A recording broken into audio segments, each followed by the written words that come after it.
हम लोग अंतर्राष्ट्रीय मानव अधिकार दिवस को मना रहे हैं और मानव अधिकार की सारी बातें हमारे संविधान में लिखी हैं, जो हमारे देश का पवित्र पुस्तक है। लेकिन आज हम लोग देखते हैं और महसूस करते हैं कि लोगों का अधिकारों का हनन हो रहा है। चाहे धर्म के नाम पर, जात के नाम पर लोगों को बांटा जा रहा है। तो इस शीर्ष हम लोगों ने इसलिए रखा है कि जब तक हम लोग गले से नहीं मिलेंगे, प्यार नहीं बांटेंगे, तब तक नफरता खत्म नहीं होगा। और ये नफरता जो हमारे जहन में, हमारी युवा पीढ़ी में जो जा रहा है, ये देश का भविष्य के लिए बहुत हानिकारक है। इसलिए खास तरह से हमने आज युवा पीढ़ी को बुलाए हैं ताकि हम लोग सवाल जवाब करें। हम लोग स्वार्थ होते जा रहे हैं, हम लोग एक दूसरे के हमदर्द नहीं हो रहे हैं। तो गले लगाकर वो प्यार, वो मोहब्बत, वो अपनापन को महसूस करने की सख्त ज़रूरत है आज की स्थिति में। इसलिए हम लोग ने ये शीर्ष रखा है आज के लिए। नेशनल इंटीग्रिटी जी, नेशनल इंटीग्रिटी पेट्रियोटिज्म, जो सही दिल में हम लोग कहेंगे कि हम लोग इस भारत देश के वासी।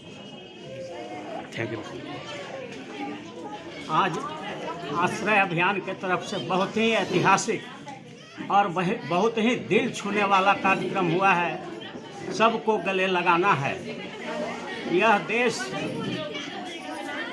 प्रेम और सौहार्द की भावना से चलते रहा है और ये वही देश है, महात्मा गांधी का देश है, डॉक्टर भीमराव अंबेडकर का देश है, गौतम बुद्ध का देश है, महावीर का देश है।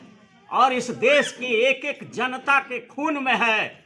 हिंदू, मुस्लिम, सिख, ईसाई, आपस में हम भाई भाई। ये प्रेम और सौहार्द की भावना पूरे देश में है। और कुछ मुट्ठी भर नफरती लोग अगर इसको चाहते हैं कि हम इस देश में नफरत फैला करके हम अपना रोटी सेक लेंगे, तो ये होने वाले नहीं है। इस देश के जिन में है।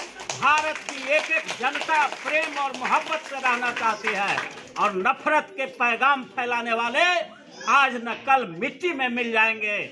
और हमारी जो समाज है, हमारा समाज है भारत का अंतिम से अंतिम व्यक्ति महात्मा गांधी का सपना था, बाबा साहब डॉक्टर भीमराव अंबेडकर का सपना था कि जब तक हम देश के गरीब से गरीब आदमी को शिक्षा नहीं पहुंचा देते हैं, स्वास्थ्य नहीं पहुंचा देते हैं, रहने के लिए घर नहीं दे देते हैं, आवास नहीं दे देते हैं, उनको पहनने ओढ़ने के लिए बढ़िया व्यवस्था नहीं कर देते हैं, तब तक हम नहीं मानते कि भारत विकास कर रहा है।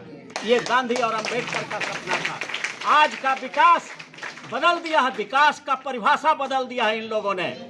पूरे दुनिया में जब हमारे स्लम एरिया का फोटो जाता है तो लोग मजाक उड़ाता है कि भारत एक तरफ कहता है कि हम बुलेट ट्रेन बना रहे हैं, एयरपोर्ट पर मार्बल और टाइल्स बिछा रहे हैं, हम बहुत बड़े बड़े पुल और पुलिया बना रहे हैं, समुद्र में पुल बना रहे हैं। और जब ये खबर छपता है कि भारत में 20 करोड़ आदमी भूखे रात में सो जाता है, तो ये दर्दनाक खबर जाती है पूरे दुनिया में। तो हम आज आह्वान करने आए हैं, हमारी बहन डॉर्थी साहब ने ये अभियान जो चलाया है, ये दिल को छू लेने वाला अभियान है। और हम सब लोग, आप सब लोग जानते हैं कि वकीलों ने इस देश को बहुत दिया है। 200 वर्षों से के गुलामी में जकड़ा हुआ था, तो महात्मा गांधी भी वकील ही थे। उन्होंने आधी धोती पहनकर और आधी धोती ओढ़कर देश को आज़ाद कराया था। फिर उसके बाद जब संविधान लिखने का समय आया, तो अधिवक्ता समाज का डॉक्टर भीमराव अंबेडकर, ये जो संविधान लिखा हुआ है बाबा साहब भीमराव अंबेडकर का लिखा हुआ है, ये भी वकील ही थे।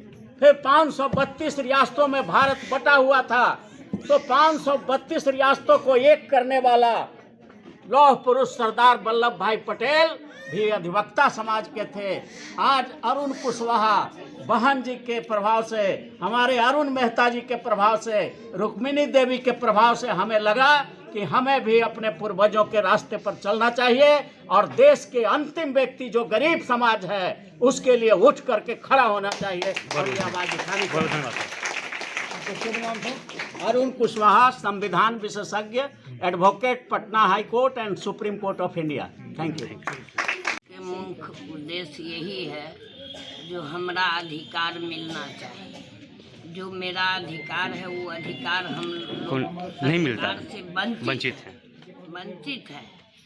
इसीलिए हम लोग आज के दिन ये कार्यक्रम रखे हैं जो गला से गला मिला के सबको एकजुट करे, सब एकता बना के रखे। जो अपना मानवाधिकार के जो दिया हुआ है मानवाधिकार, वो अधिकार हम लोग को कैसे लेना है, सरकार से भी और सब मंत्री से भी। कारण कि आजकल के युग में जो अधिकार मेरा है वो अधिकार से लोग वंचित करते हैं, धरना करते हैं, प्रदर्शनी करते हैं। हम लोग को अधिकार मिलता नहीं है और जो अधिकार मिला हुआ है उस पर लोग बुलडोजर चलाते हैं। इसलिए हम लोग आज मानवाधिकार मना रहे हैं अपना अधिकार के लिए। जो स्वास्थ्य अधिकार है, शिक्षा अधिकार है, भूखेपन का अधिकार है, चिकित्सा अधिकार है, आवास के अधिकार है, उस सबसे हम लोग को वंचित किया जा रहा है।